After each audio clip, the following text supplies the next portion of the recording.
Welcome again to Joe Stunner Boxing. You think you've seen it all. And then up pops someone like Josh Padley. Unanimous win over Mark Chamberlain. Deservedly so. I had this 97-91. I think two of the judges had it 96-92. One had it, was it 90? I don't know, 96-93, something like that. I don't remember. But anyway, the right man got the decision. This was clearly a victory for Padley. And it's the manner in which he got his work done. Padley came in with 14 wins, 4 KOs on his record, no draws, no defeats. He's in against a guy who is at least one weight division bigger than him. Mark Chamberlain dwarfed Padley, 16 wins with 12 KOs. Now this is his first defeat. No draws, 25 years of age, Mark Chamberlain, so he can come again. But let's make no mistake about it, this was a bad performance and a brilliant one by Padley. I say it was a bad performance by Chamberlain. That's because Padley didn't let him. He didn't let him perform.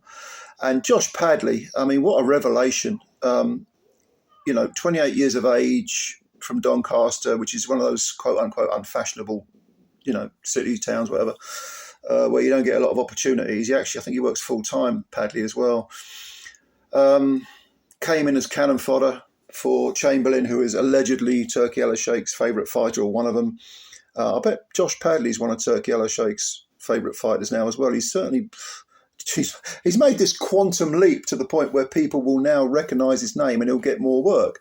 And you know what? From the word go, the writing looks like it was on the wall, because Chamberlain, again, huge compared to Padley. I mean, southpaw. But Padley fought such an intelligent fight, such a very conservative fight. He wasn't being reckless at all. It was almost, one of the commentators said it was a bit like amateur boxing. He was just scoring points and moving. But it's a 10-rounder. So he's thinking, okay, he's only done 6. I think he's only been more than six rounds once before.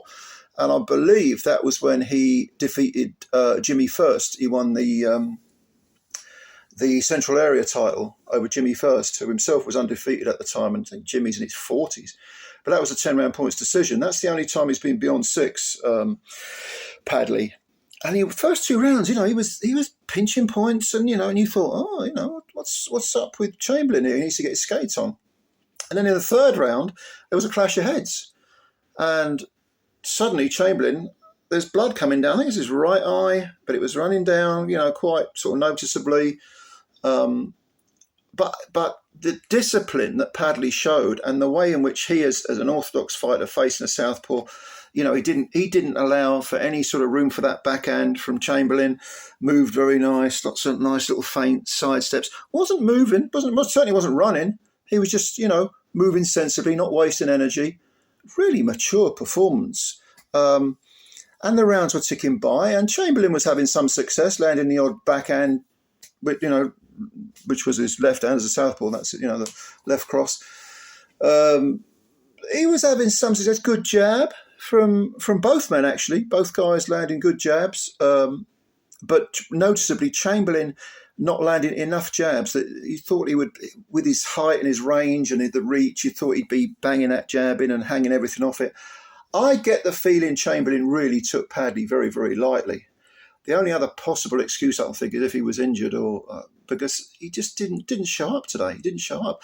And Padley, creeping forward, real tortoise and the hare stuff. You know what I mean?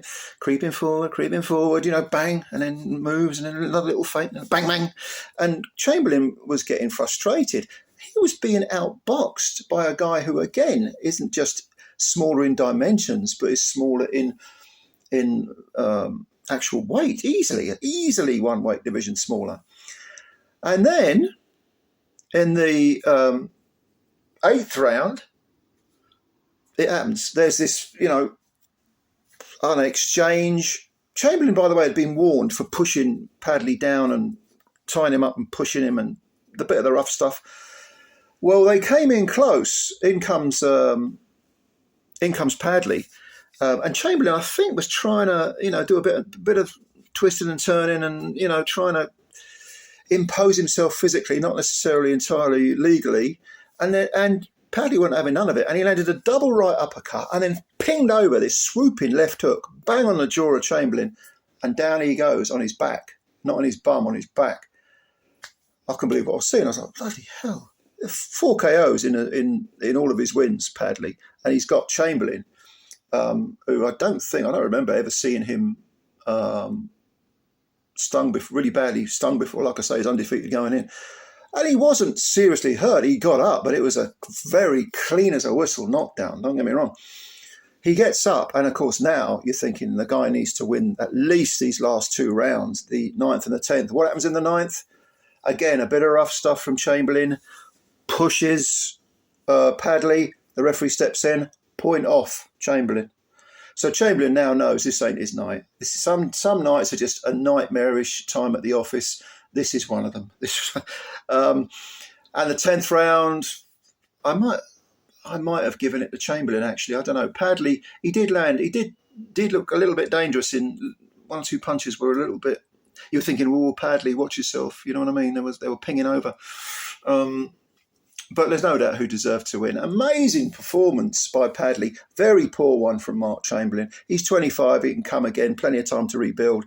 But on the biggest stage of all, he didn't get it right. And Josh Padley did. And Padley, by the way, it wasn't entirely one-way traffic, because if you looked at Padley afterwards, on the left side of his face, it was swollen and discoloured. And that proved that Chamberlain was able to land jabs, maybe, and a couple of backhands as well. But he just couldn't get his rhythm going. He couldn't get any kind of... he couldn't find his almost... I'll be vague. I'll say he couldn't find his fistic mojo. Do you know what I mean? Like, he just couldn't... There was no rhythm. There was no... He must have taken him lightly. But then am I taking something away from Padley by saying that? I don't want to do that, because Padley was excellent. Really, really good.